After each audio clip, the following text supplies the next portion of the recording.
Professor Mark Messina is an adjunct associate professor in the Department of Nutrition, School of Public Health, Loma Linda University, president of Nutrition Matters, Inc., and executive director of the Soy Nutrition Institute. He formerly served as a program director in the Diet and Cancer Branch, National Cancer Institute, and has published more than 75 articles and book chapters for health professionals.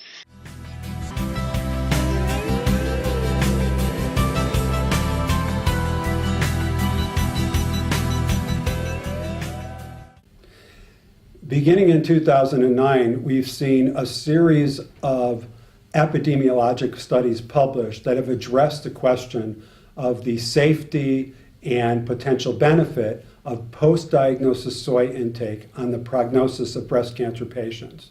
In total, more than 11,000 breast cancer patients have been studied.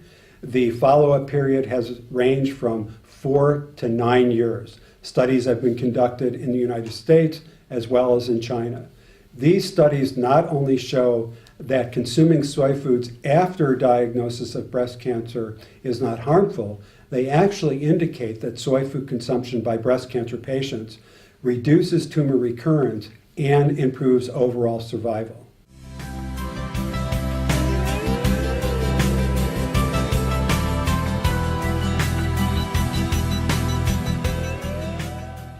In 2012, both the American Cancer Society and the American Institute for Cancer Research issued position statements in which they found and concluded that breast cancer patients can safely consume soy foods.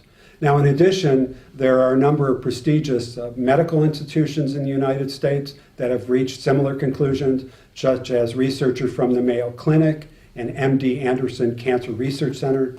Both of those groups have concluded that breast cancer patients can safely consume soy foods. A Canadian group of researchers that just published a very extensive systematic review on this issue concluded that soy foods are safe for breast cancer patients. And even Chinese researchers even recently recommended that breast cancer patients consume soy specifically to improve their prognosis. So we're seeing institutions, academic, medical institutions, as well as individual experts concluding that soy foods can be safely consumed by breast cancer patients.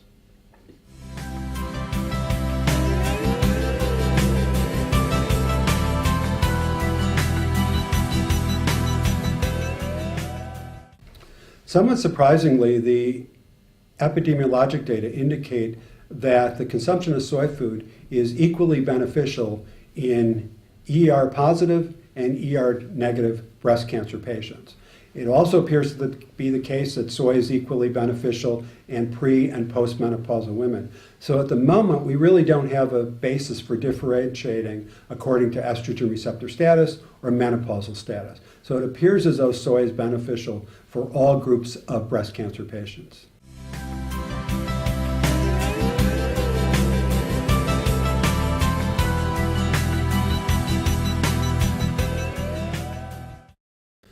No food should play too large of a role in the diet. Variation and moderation are important dietetic principles. So I recommend that both breast cancer patients and healthy women consume anywhere from 2 to 4 servings of soy foods per day. That still represents a modest amount of soy, and it's the amount of soy consumed in Japan and in Chinese cities such as Shanghai. For most Westerners who are not used to consuming soy, I think a good initial target is 2 servings per day. No more than 4, simply because we don't want to place too much emphasis on any single food.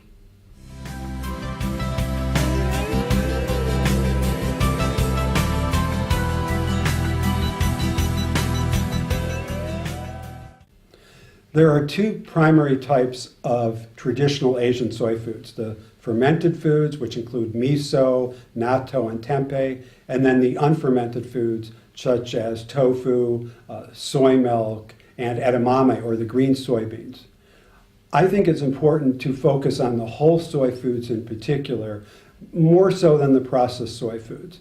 Just like nutritionists would recommend an apple over apple juice, you want to consume as much as possible the food in its original or natural state. So I think it's important to emphasize whole soy foods. That's soy milk made from the whole soybean, green soybeans, edamame. Tofu is minimally processed. So stick to the whole soy food. Some processed soy foods are fine to incorporate in the diet, but the emphasis should be on whole soy foods, just like whole plant foods should be the emphasis of the diet overall.